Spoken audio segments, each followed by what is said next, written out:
Hey guys, it's Kevin again. This is my review for The Leftovers Season 1, Episode 3.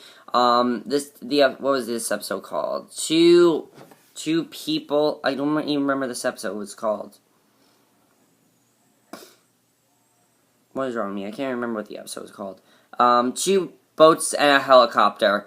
And this episode was very interesting because this episode actually didn't even focus on a main character. It focused on a character we'd barely even seen. It focused on this character, Father Matt, who, if you remember his character, he was the one at that day, in the first episode, he was the one protesting, basically saying, who are they, and things like that. He was protesting about it.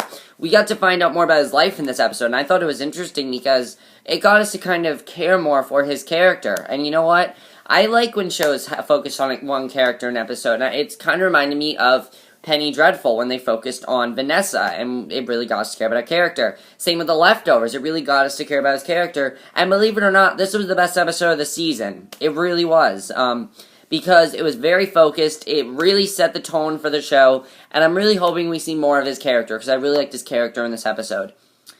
So basically, but it was definitely very weird, and I'll get to that, and there actually is something I need to analyze about this episode, but let's just get to it. So we find Father Matt at the pulpit, and he's giving a sermon to a mere dozen followers inside his large sanctuary, and after sharing a parable about a boy stricken with cancer, he asks his measly congregation to pray for a sick young girl in the town.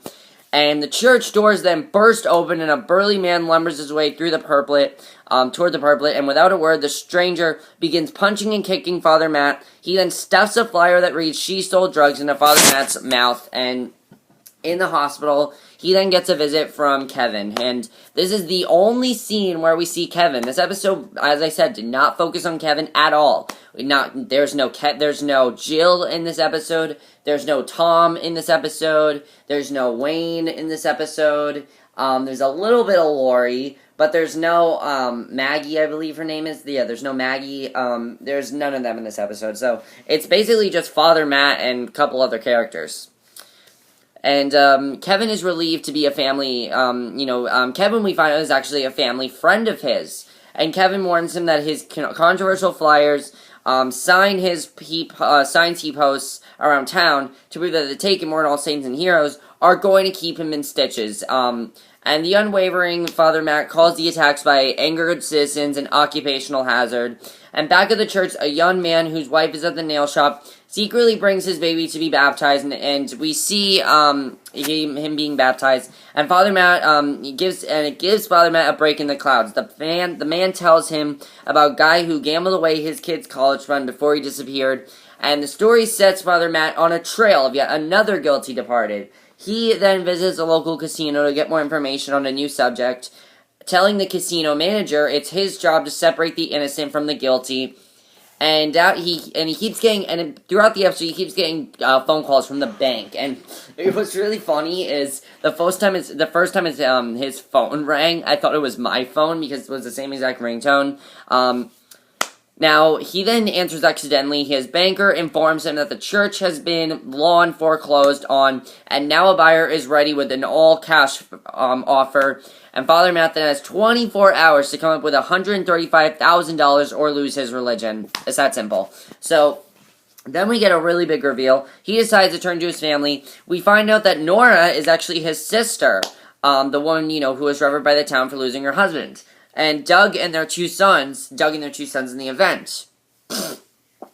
Now, she offers him a deal. She'll give him money from her family's foundation if he stops pouring salt in the town's wounds with his incentive flyers and sermons. And he has to refuse this offer because if he doesn't, he's not going to get the money.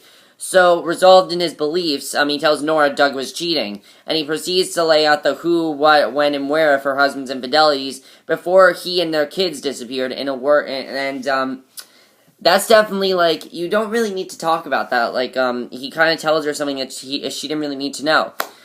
So back at his home, things are just going bad to worse from him right now. So back at his home, we learn his wife, Mary, is catatonic, and her caretaker is another debtor seeking payment. And after bathing his beloved, Father Matt breaks down in tears and it all seems more than he can bear, until suddenly he gets a divine invitation. And in the dead of the night, he heads to Kevin's house, where he finds Laurie on a swing in the yard. She's not there to follow him, though he's indeed on her on the GR's watch list, and they're not cult members that she was there. And basically, why was she there? I mean, it's really creepy as to why she was there. As we know, she does still care about her husband, so that could be the reason why she's there, but I personally don't know why she's there. We'll have to see. But he then finds the $20,000 that his friend left for him, and on a holy mission, he heads to the casino to hedge his bets, and religion and roulette go well together because Father Matt prays his way to winning the $160,000 with 3 bets on red. But life's actually never that easy, because then a shady casino patron follows him out to the car, gives him a similar being to the one he got in church, only this time, Father Matt finds his strength or desperation, bashing the man's head into the ground and reclaiming the spoils. So then, en route to the bank the next morning, he then sees a drive-by, and it's getting worse for him, but he literally beat the shit out of that guy. Like, that was really intense when he just beat him up like that. That was really intense. So then, en route to the bank the next morning, Father Matt sees a drive-by ruck throwing an attack on 2 members of the GR. Now, he's not one to sit idly by. He hops out of the car to help, and only to be leveled by another flying stone.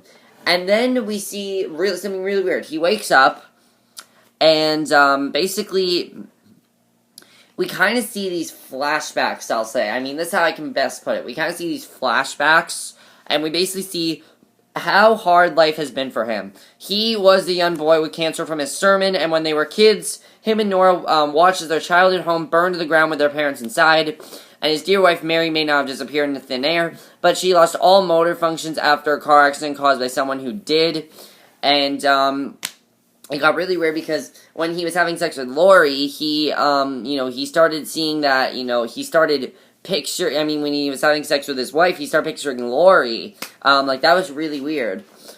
So then we find out that he's actually in the hospital, and he's been in a coma for several days, and he races to the bank to deliver the cash, only to learn that his deadline passed days ago, and the deed is done. So, he's lost the church, unfortunately. Now, things are just going bad from worse to him this episode. He returns to his church that was his parents', and he finds the new owners of the GR already at work painting and cleaning house, and he looks really pissed off, and now shit's about to go down. I know shit's about to go down. Now, let's talk about what I think that this whole episode was kind of trying to show. Now, at the end of the episode, we do need to analyze a little bit. Now, he had those fantasies of how bad his life was. I think he was kind of thinking that because he's kind of thinking, what else can go bad in my life or anything. I think he kind of feels bad at what's happened in his life. He doesn't want things to go worse for him. And it seems like all the bad shit happens to this character. I don't know why specifically this character. Now, my only question is, why do we focus on this character? That was my question before. And now I know why, because the next episode focuses on the GR. The next episode is going to be all about the GR and sort of like the problems that the GR are causing. That's kind of like what the next episode is going to focus on. Now, there are a couple things I do want to talk about, though, in this episode. What's going to happen to Matt now? He lost his church. We know his wife has problems. What's going to happen with Nora? Now, he told Nora, remember, that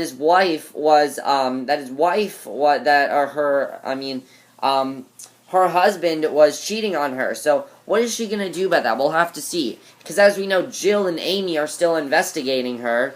And we'll have to see what happens there. So, what's great about this episode is that it seems like it's not a huge character, but it all connects very, very well. And I really like the connections in this episode. Definitely, I really enjoyed about this episode.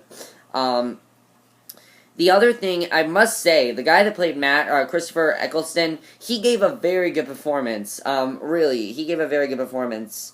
Now, this does question one thing, and that is, did Faith decide who left during the sudden departure that claimed the lives of millions, or who was simply left over? Because it seems like the people that are left are kind of like people that are kind of like cold-hearted, people who, not Kevin. Kevin seems like a nice guy.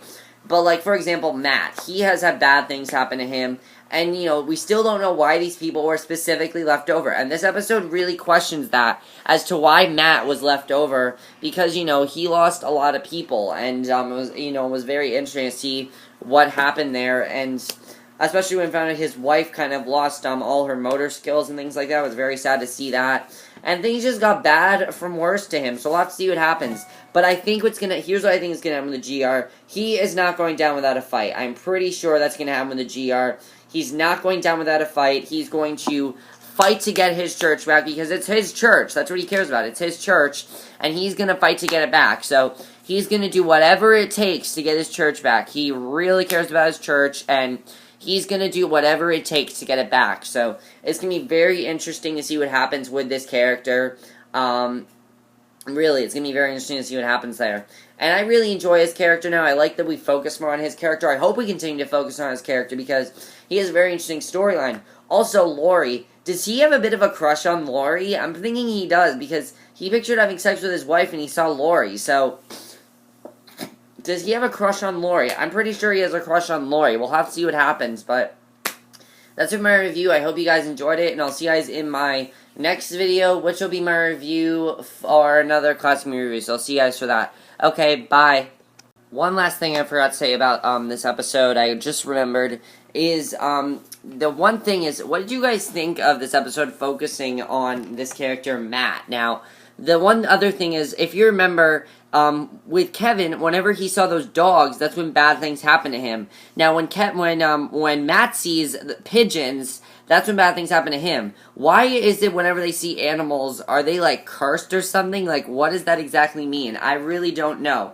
We're going to have to see what happens, but that is definitely very, very interesting as to why that's happening to specifically them, and why they're specifically having that problem. It's going to be interesting to see what happens next, because I'm very interested in finding out what happens next to their story, and it's going to be very interesting to see where their story takes them next. I think it's just going to get very, very interesting after that, and I'm really looking forward to the next episode. I hope you guys enjoyed this video. Let me know what you guys saw this episode. Again, what do you think of the episode focusing on Father Matt? What do you think of that, personally? I thought that was definitely very interesting that focused on Father Matt. Did you think he was an interesting character? I know some people said the episode was boring. For me, I still thought it was the best episode of the season. It was a very big episode, and it really made me think about a lot of things. But that's my review. Hope you enjoyed it, and I'll see you guys in my next video, which will be for either another classic movie review or for a Switch Shipper. So I'll see you guys for that. Okay, bye.